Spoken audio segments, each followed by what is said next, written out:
Commercial Construction Coffee Talk fans.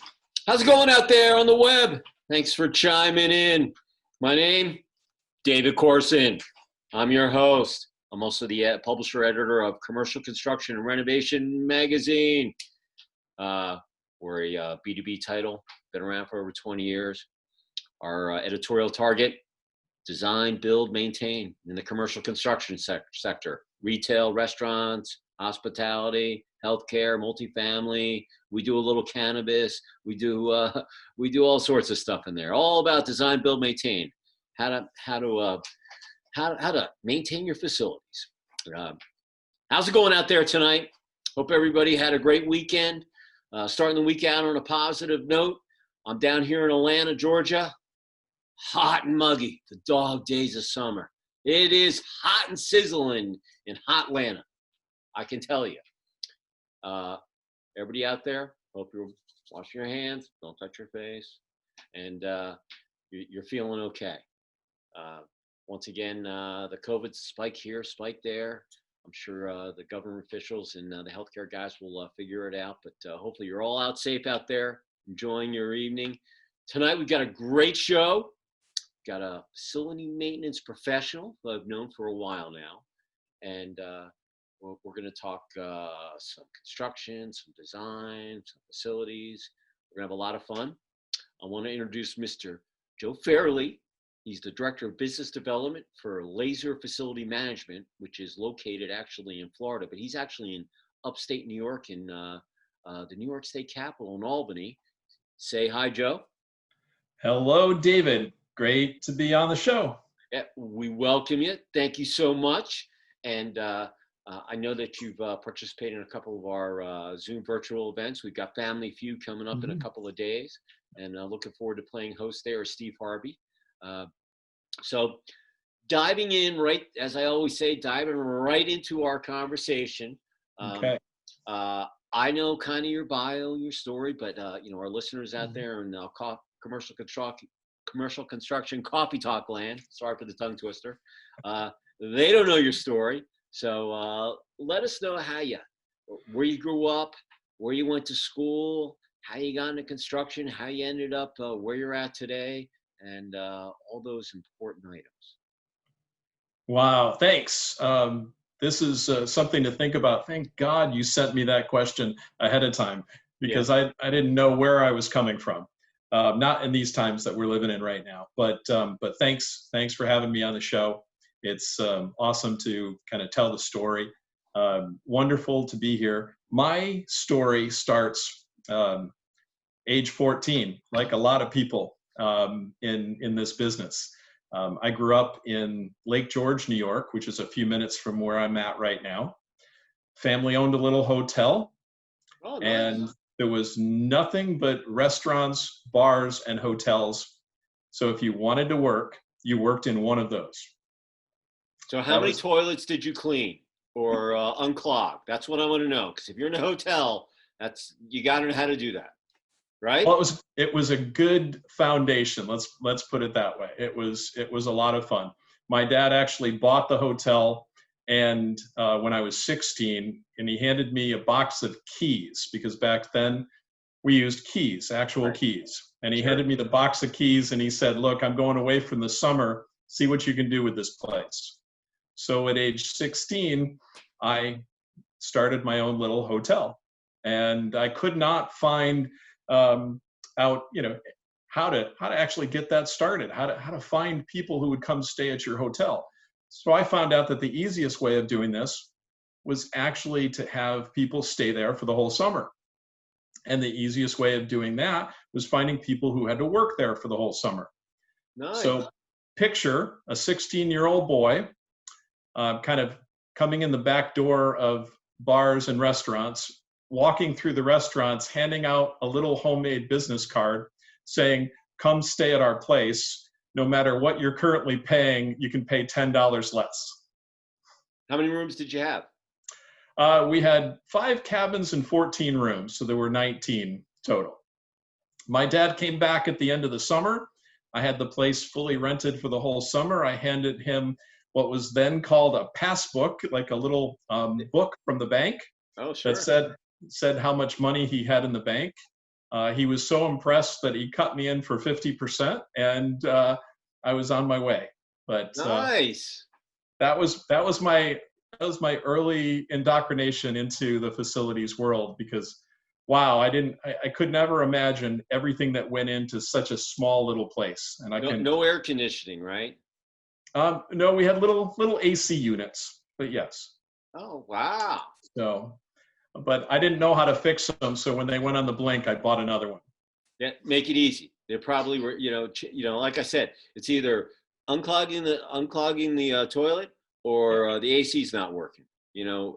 Pretty much. If nowadays a little different, but that's the gig with hotels. All my friends, they grew up the same way. Hotels, or they were working the front desk, and of course we used to get the rooms and cause some trouble in my bad boy days way back when. But you know how it is.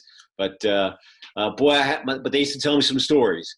You can't believe what I pulled out of the toilet today.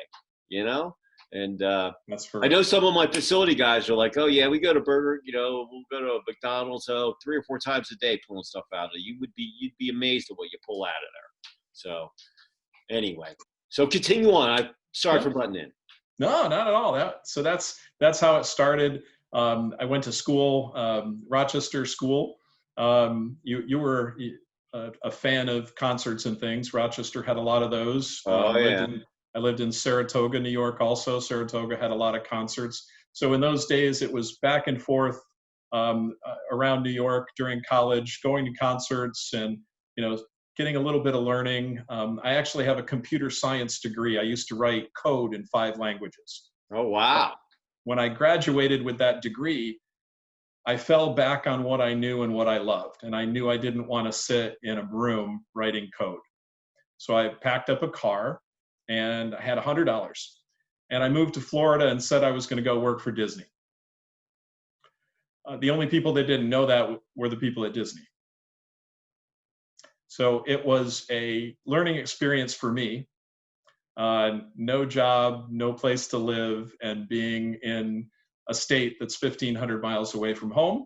Sure. But every day I went back to the human resources department. And about 3 months later, and a few odd jobs, bussing tables and things of that sort with a college degree, they kind of took pity on me. And they said, you're going to keep coming back here every day until we give you a job, aren't you? And I said, pretty much. That's pretty much. Yeah. I told my parents I was going to get a job at Disney, so this was it.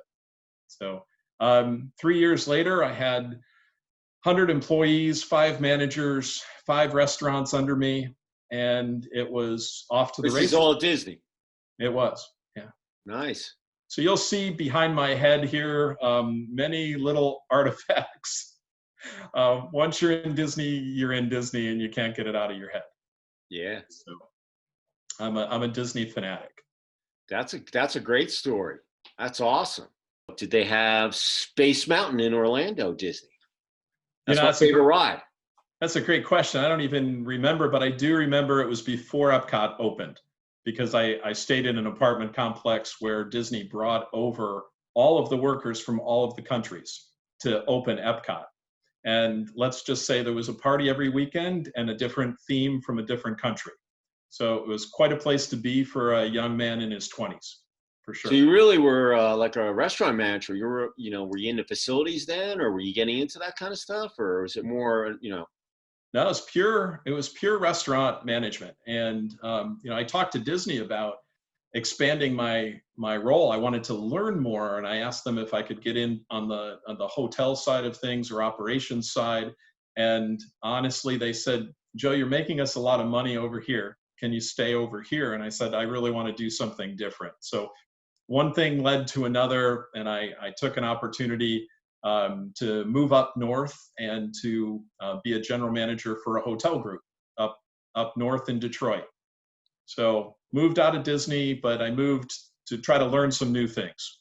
And the quick segment is that 14 years of hospitality total. Wow. So from age 14 to 28, I was in the hotel business. One way or another, hotels and restaurants.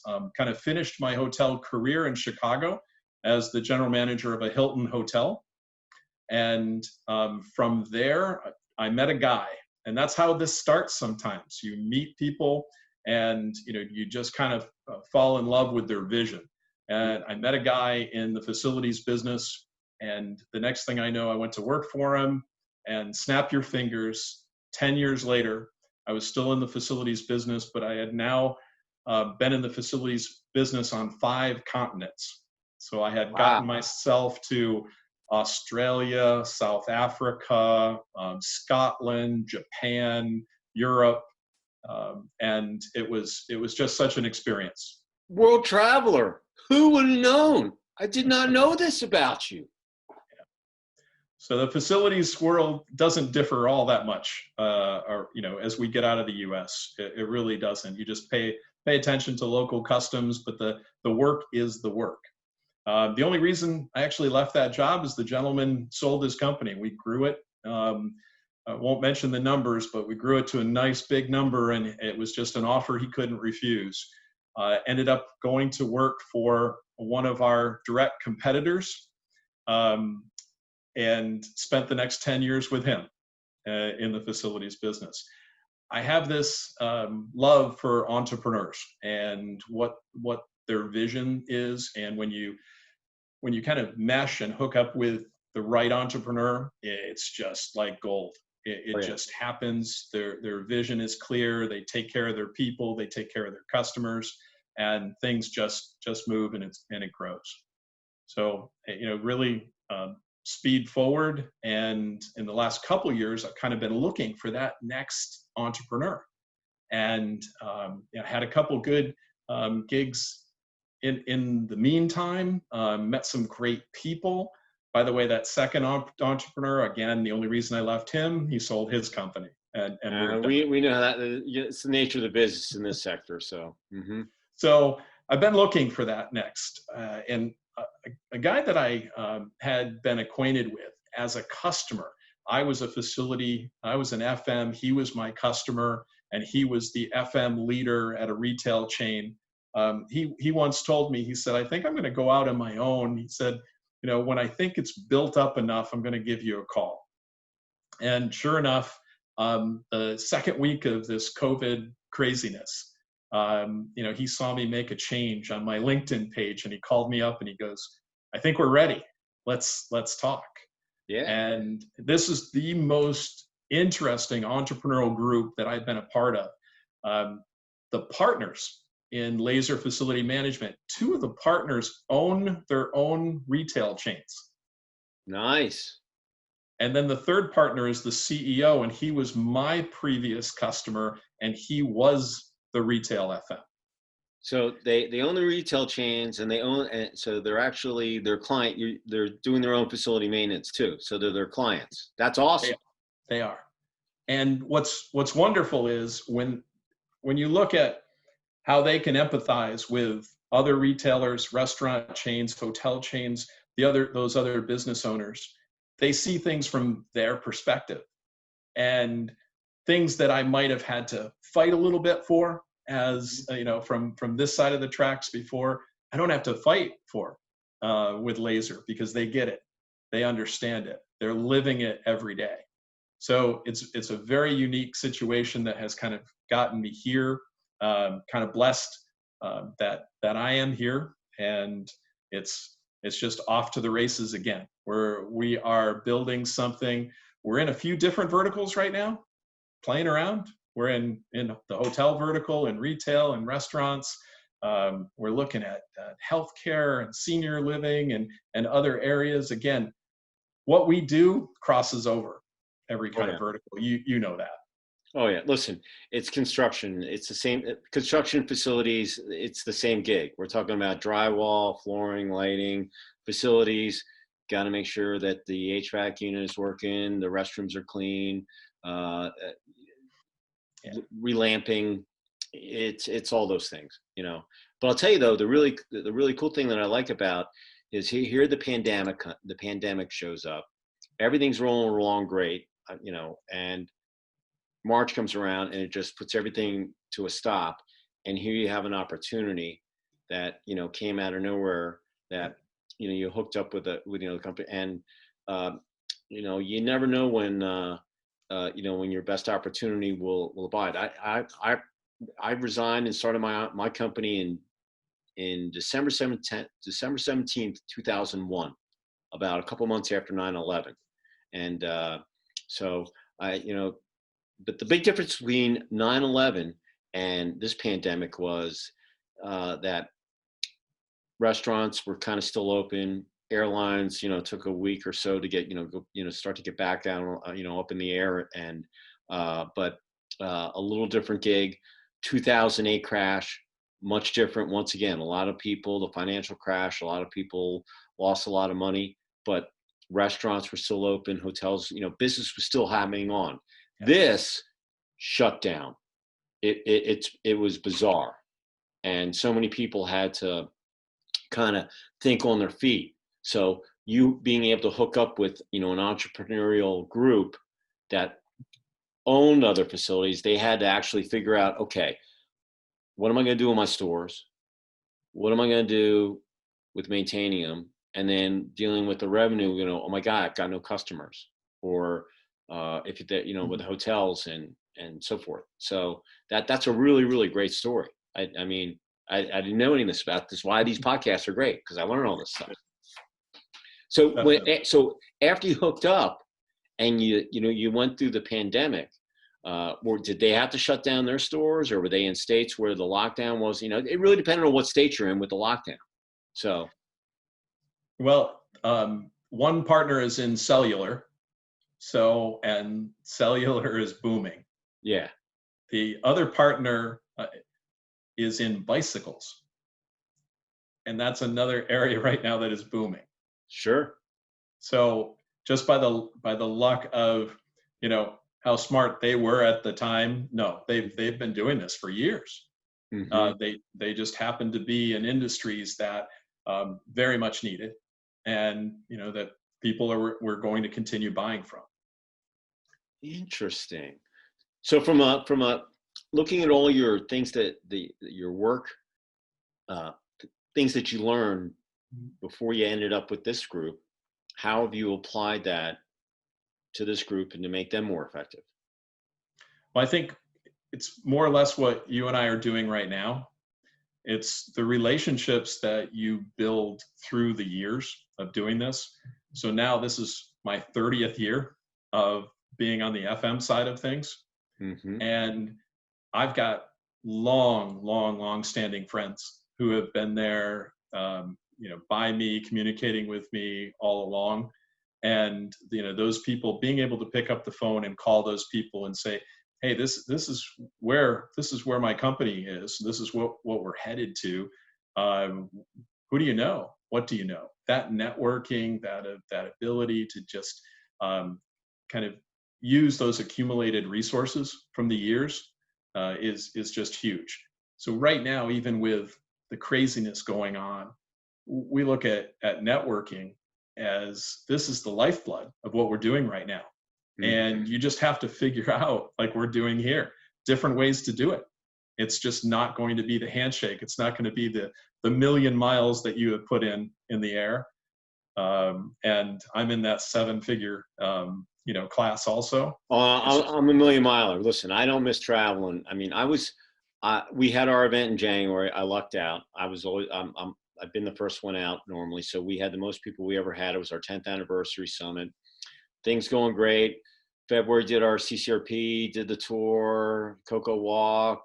I did my site visit for my January 2020 event and 21 in Fort Lauderdale. I was up in Milwaukee the week that Tom Hanks got COVID and everything got shut down. I was looking at hotels there, beautiful property, a Marcus property called the St. Kate's. It was an old IHG. They got renovated. I mean, beautiful.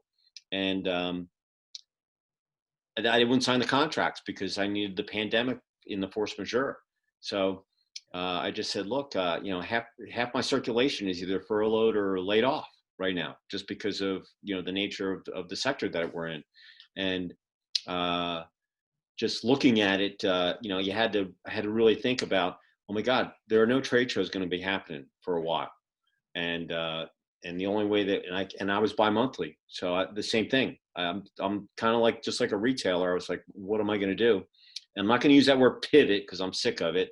And I'm so sick of all those words. I just had to reinvent myself because I mean, normally I'd be sending out registration and contracts. My retreats were coming up, and we just like, you know what, we're going to go digital.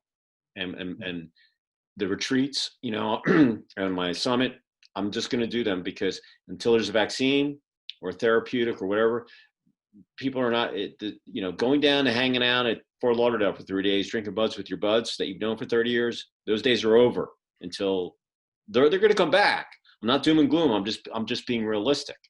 Right. And even though the new year comes, the bug's still here. So we just have to learn how to live with the bug.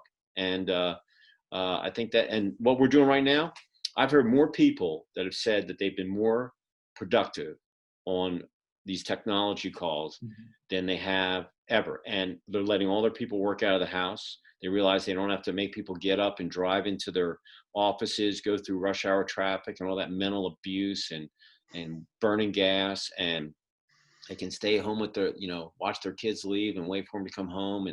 And sure, you have to get on a plane, but I haven't traveled since March, and nor do I miss it. I'm not, I work out of my house, so I'm used to hunkering down, but from we're all social animals. So do I want the events, people to go face to face? Absolutely. I want all that stuff to come back. But right now, I have to do what I have to do. So this is the nature of the beast. And some people say, oh, I did like 7 or 8 hours on Zoom calls today, you know, and this is the wave of the future. And it's like a pendulum. It's swung digitally. Will it come back? Yeah, but I don't think so. I think it's going to stay. A lot of people have realized that, hey, I can get a lot done on using technology to my advantage. Just like you know, your partners that you work with, you know, they've got stores where you can talk to the local store manager right on Zoom and say, hey, what do you need done at your store? Right. Instead of you having to jump on a plane and going there. Yeah. Well, exactly. A lot of our clients right now are asking us to kind of watch over certain locations if they're dark, if they're not going to be used in a period of time. And we're using mobile apps. We're videoing and taking photos, and the app you know, handles it all, and they get the information in real time. We didn't do that before. Mm-hmm. This has kind of forced us to jump into certain technologies that maybe we just weren't ready to commit to or didn't think we had a need for. Oh yeah, talk about the dark schedule, because I know we talked about that before. Well, you're looking at you need to have eyes. You need to have eyes on your facilities. There's so many things that can go wrong.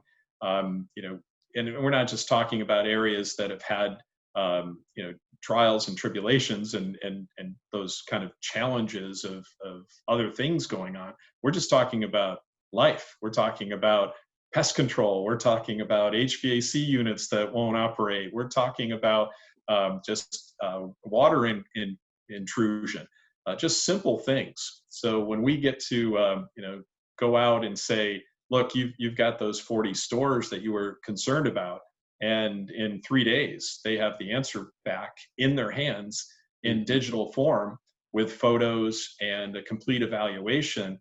They can pick and choose what steps they want to take from there. They can budget, they can plan. It's like they were on the plane. It's like they went and visited. And that's really what we need to do for people right now, is we need to make it easier for them to operate with all the knowledge that they had before, but staying at home.